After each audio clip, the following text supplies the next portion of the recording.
What's going on, guys? I have noticed a lot of stuff has popped up on YouTube recently, and it's all in regards to this California exhaust law.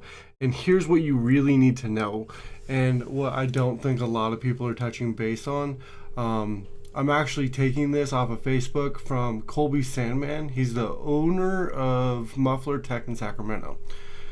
So I'm just going to read it straightforward because it's really good information, and he has talked to his lawyers and everything. So I feel like it's very factual, and that it's very important that you guys actually know what the law entails, and that the law actually hasn't changed since 1977. The only thing that's different is the fines based around the law. So, hi everyone. This post is specific to VC 27151, or the new vehicle code that has changed the fine structure around a too loud or modified exhaust ticket. The first thing to understand is that this law has existed as VC 27150 since 1977. For a long time, there's been rules on the books that have been designed to keep people from creating unreasonable noise pollution with their motor vehicles, which typically isn't that big of a deal. But California is a whole different breed. So the only part that is new law is the fine structure associated with the citation for it. So that's what I was saying. The only thing that's different is the way they're going to assess the fines. If a citation is written under the new law 27151 code, it is not correctable, and a visit to the California referee is mandatory. So it's not something you can go fix because cop pulled you over, and now I think your exhaust is too loud, but to ensure that your exhaust is too loud, you need to show up at this place at this time, and they're going to measure the amount of decibels that your car emits. So you want to know what to know is that it is still 100% legal to modify your exhaust system as long as it's done within the guidelines of the vehicle code that have been around since before most of you concerned were even born. The loose or easy explanation for this is 95 decibels at 50 feet. Those of you with naturally aspirated cars with no mufflers or resonators, therefore the car is straight pipe, you guys are way over this, so beware. The scary part of this has been circulating the internet for the past week or so. It is that the fine is $1,000. Now, this isn't necessarily accurate, as this will be determined jurisdictionally, as will the enforcement. It is a bit early to call it, but it appears that this will be a stepped or progressive fine application. Everything I've seen on YouTube and everything like that, it's been, I got fined $1,000. Now, that's not necessarily how this is going to be done. It could be you get $100 the first time, $300 the second time, and if you haven't learned by the third time, maybe they slap you with the whole $1,000 fine. I don't know how that's going to happen, and apparently neither do they. So, similar to the handheld cell phone VC 23123, which increases the fine for each violation in a given period of time, as I explained. The other potential issue with the citation associated with this code is a mandatory visit to the referee. Because law enforcement doesn't possess the ability to evaluate what level or volume of decibels your vehicle is making, the ref visit is necessary. Here's where it gets tricky. They do not have a current standardized procedure on how to do this test. The referee has a way to do it, but there isn't at the time of this post. And he posted this within the last 48 hours, I believe. At the time of this video going up, it'll be 72. Because it'll go live tomorrow.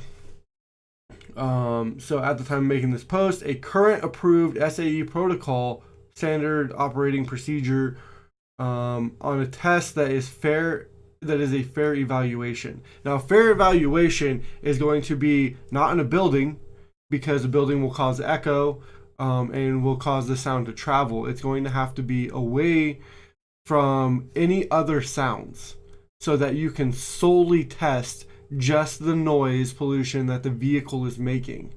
Now, that's going to be a really hard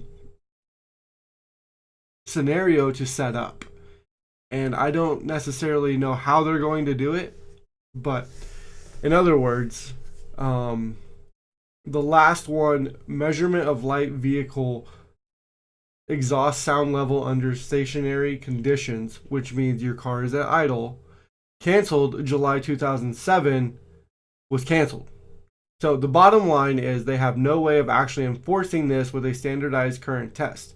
Imagine if you were able to get a speeding ticket with no vehicle pacing, radar, LiDAR, or trained estimation of speed proof from an officer. They just thought you were going too fast. It wouldn't hold up in court, and a citation for modified exhaust that has no current standardized procedure for testing shouldn't either. Now, this won't stop the referee on your visit from finding anything else that is provably illegal, like lack of catalytic converters, long tube headers, or non-carb approved components. So if you reside in this area, you should be very concerned, as this can result in some nasty fines. Now, this is bad. So it's almost like we're going to give you a ticket to inspect your vehicle to get you on some more shit.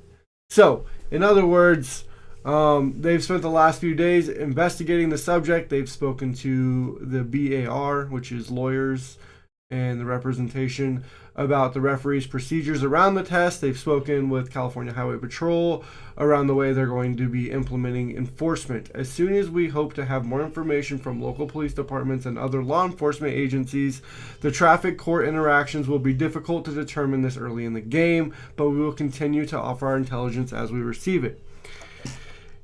If your car, full-size trucks, and motorcycles do not apply, regardless of what you've seen on the news, is super loud and obnoxious, you're probably going to get a citation. That's just the way it is. If you drive a Honda with a hood dump exhaust, I mean, the likelihood of you getting that ticket is high because they know you don't have cats and they know it's coming out the hood.